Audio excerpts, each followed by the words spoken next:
des siècles, sinon des millénaires, ces gestes se sont répétés un nombre incalculable de fois. Rien ne semblait pouvoir en altérer le caractère immuable. Mais aujourd'hui, ولكن اليوم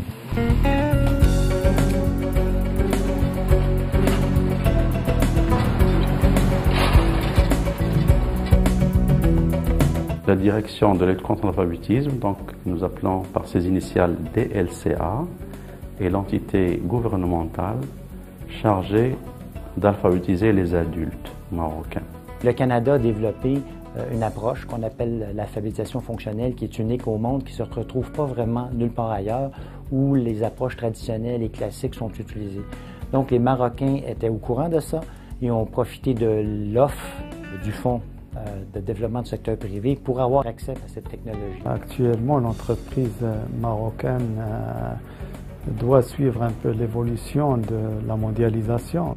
Pour exporter, les entreprises doivent maintenant répondre aux normes internationales et obtenir leur certification ISO. La certification est basée sur une notion de processus. Donc il y a toute une série de consignes, de procédures qu'il faut détailler. Et l'essentiel a été fait en français. En ce qui concerne la population active, ce pourcentage de 48% passe malheureusement à 52%. C'est dire que la moitié de la main-d'œuvre occupée en entreprise est analphabète. Et nous avons opté pour le programme canadien parce que c'est une méthode qui nous paraît assez astucieuse et valable. Dans les éléments de préparation, l'alphabétisation fonctionnelle en français était devenue une nécessité pour nous. L'alphabétisation fonctionnelle sur mesure est une formation proposée aux entreprises pour leur permettre de s'adapter aux nouvelles technologies et à leurs exigences. Les apprentissages sont directement transférés au poste de travail. Du côté canadien, le maître d'œuvre ou le sous-traitant qui a travaillé pour le compte du programme Fonds de développement du secteur privé était la commission scolaire Mère-Victorin. Cette commission scolaire avait développé une approche et des programmes, des outils complets d'alphabétisation fonctionnelle sur mesure, et c'est pour cette raison-là qu'ils ont été choisis. La commission scolaire maîtrisait très bien cette approche. Il y avait plusieurs réalisations à son crédit. La caractéristique essentielle de l'AFM, c'est que les connaissances acquises lors de la formation sont directement transférables au niveau du milieu de travail.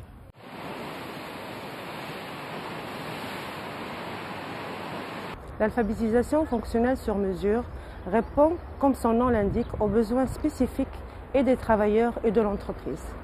Les outils didactiques sont préparés à partir de documents authentiques de l'entreprise, tels que les notes de service, les fiches suiveuses, les messages écrits sur le tableau de bord de machine. La première étape consiste en l'analyse des besoins. Le formateur fait l'inventaire de toutes les commandes, de tous les documents liés au poste de travail.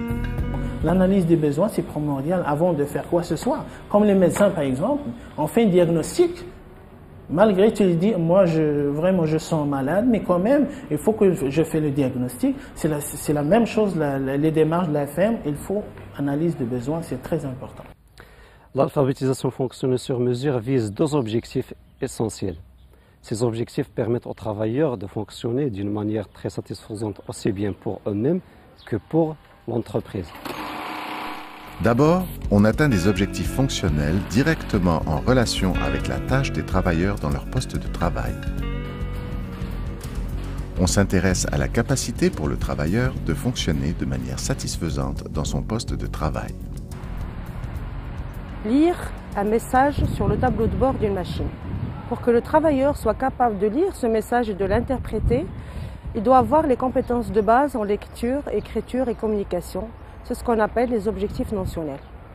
L'alphabétisation fonctionnelle sur mesure a été testée dans quelques expériences pilotes dans des entreprises du secteur agroalimentaire et du secteur textile-habillement. L'AFM, comme ingénierie de formation, prévoit des formations pour les alphabétiseurs qui auront pour tâche d'alphabétiser au sein des entreprises. D'abord, on voulait un plus pour nos salariés. Et deuxièmement, une amélioration de la productivité dans la mesure où nos salariés pouvaient lire sur les machines, pouvaient lire sur des manuels et comprendre ce qu'ils faisaient. Et on ne peut pas se débarrasser des ouvriers qui ont travaillé depuis 20 ans comme ça.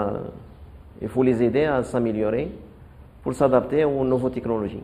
L'alphabétiseur en AFM est formé en andragogie, puisque les adultes ont leurs spécificités et leurs caractéristiques, et aussi sur la démarche de la formation.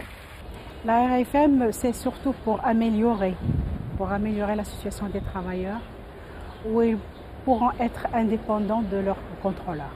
C'est un gain considérable pour l'entreprise si une personne sait quelle est la conduite de travail et les consignes à suivre dans le lieu de travail. Tout le personnel attend donc la première phase d'alphabétisation arabe pour mettre le pied dans la seconde phase qui est l'alphabétisation fonctionnelle. Et en termes personnels, nous sentons un véritable engouement pour ce type de formation. Et à titre d'employeur, c'est du tout bénéfice pour nous parce que justement nos instructions, tous nos supports sont en français.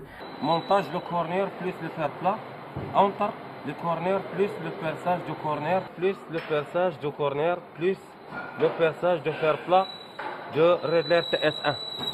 الدروس اللي كانت دازت عندنا هنا في 2000 يعني بزاف الناس استفادوا منها مزيانه رغم يعني المده ديالها قصيره بالفرنسيه يعني دروس مزيانه ما كرهناش دابا تعاود هذيك الدروس نعاودوا من جديد لان كنا شي حوايج ما عرفناش عرفناهم دابا الحمد لله.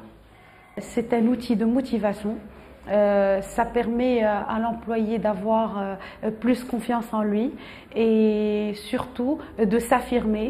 Je vais vous raconter une histoire. Lors d'une séance d'alphabétisation, il y a un travailleur qui a levé les doigts me disant « Madame, partir, 3 heures, fermer, payer, tricienne ». C'est vrai que la phrase n'était pas structurée, mais j'étais profondément touchée et émue de voir qu'il a su passer le message. Il a fait l'effort de s'exprimer en français. Pour moi personnellement, l'AFM a été une expérience enrichissante. J'étais épanoui au cours de cette formation. Outre les avantages immédiats sur la productivité, l'AFM a aussi des répercussions sur la vie personnelle des travailleurs. Tous les soirs, sa femme ajoutait à la formation fonctionnelle qu'il a fait ici avec le programme canadien, ajouter ce quart d'heure, ce demi-heure. Et il m'a dit la chose, il avait les larmes aux yeux parce qu'il m'a dit, il nous a dit ici plutôt que la chose la plus extraordinaire pour lui, c'est qu'il sentait maintenant un respect de ses enfants. مشيت بغا ندير واحد الفوطو ديال واحد الدري كان مريض عنده شي ذاك هاي ما لقيت لي واحد ذاك البنت لقيت لي الزيواني يوسف وانا عندي الزيواني ياسين عطاتني ديك الورقه باش نتسنى ملي جيت الورقه لقيت الزيواني يوسف عاد رجعت عندها قلت لها الزيواني ياسين عاد باش فدت ليها. Nous pensons que notre rôle n'est pas uniquement un rôle pour l'entreprise, mais un rôle aussi pour l'ouvrier en dehors de l'entreprise, pour donner un peu plus d'aide à leur famille. C'est une personne qui assumera mieux ses fonctions, ses responsabilités, et plus tout le monde assure mieux son travail, plus le pays va de l'avant. Ce que je conseille à tout chef d'entreprise, c'est d'abord qu'il y ait une motivation propre des salariés. Parce que cette motivation qui se retrouve au départ va se retrouver à la fin. Nous sommes convaincus que la DLCA et ses partenaires possèdent aujourd'hui les programmes, les outils et la capacité d'élargir et de généraliser l'alphabétisation fonctionnelle sur mesure qui pourra bénéficier à des dizaines de milliers de personnes dans les prochaines années. سوف تنتفع منها عشرات الآلاف من الأشخاص.